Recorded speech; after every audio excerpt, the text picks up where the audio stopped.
Welcome to The Explainer. Today we're diving into Gabriel Wyner's Fluent Forever to uncover a science-backed method for learning any language and, maybe more importantly, never forgetting it. Right? Let's kick this off with a little humor, because let's be honest, for so many of us, learning a language feels, well, impossible. It's this super frustrating cycle, you know? You learn a few words, you feel great, and then boom, a week later they've just vanished from your brain. So, why does that keep happening? Is there something wrong with us? Well, the short answer is no. The problem isn't you. It's almost always the method you're using. And the real heart of the problem is this universal enemy that we all face every single day. And here it is. Meet your nemesis, the forgetting curve. This was first mapped out by the psychologist Hermann Ebbinghaus, and what this graph shows is, honestly, it's terrifying. Just one day after you learn something new, you've already forgotten about 70% of it. It's the reason cramming for a test never, ever works long-term.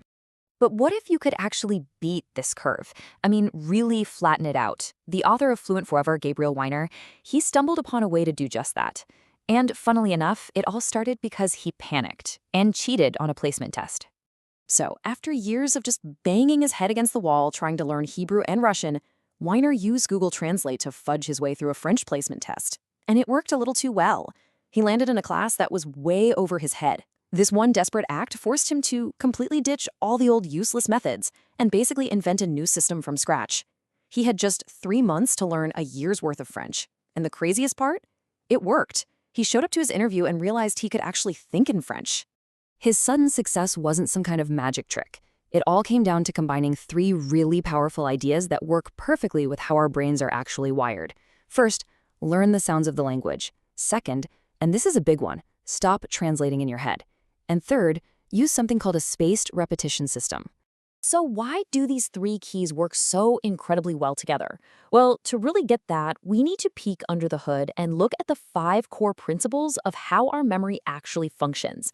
This is really the secret sauce behind the entire method. Okay, our first principle is all about making memories that are more memorable.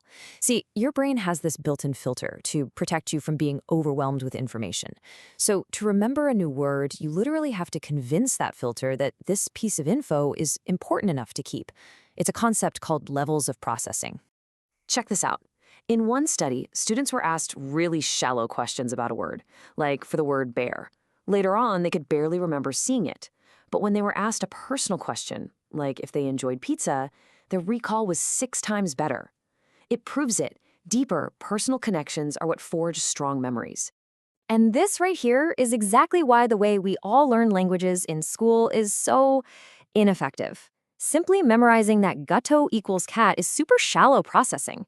You're not actually learning to think about a cat, you're just practicing the act of translation. Now, a much, much better way is to link that new word, gato, directly to the concept itself. In this case, a picture of a cat. This forces your brain to process the word on a much deeper, more conceptual level. You're bypassing English altogether, and that makes the memory way more durable. All right, this next principle is incredibly powerful, and it's also pretty counterintuitive. If you want to build a lasting memory, you have to stop rereading your notes. You need to be actively testing yourself. So don't just review, recall. Just look at the data here. One study split students into 2 groups. The first group just studied a text twice. The second group studied it once and then tried to recall it from memory. A week later, guess what? The recall group remembered 35% more. This simple act of trying to retrieve a memory is what actually strengthens it. And here's where it gets really cool. The effect compounds. The more times you practice recalling that information, the stronger that memory becomes. You're basically training your brain to find that little piece of information, making the pathway to it faster and clearer every single time.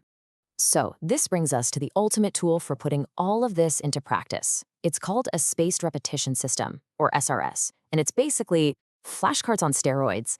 It's a smart system, usually an app, that's designed to completely automate this whole process of recalling information for you. What an SRS does is it combines all 5 of these memory principles to do something that honestly feels like a superpower. It systematically flattens that forgetting curve. It basically engineered the end of forgetting.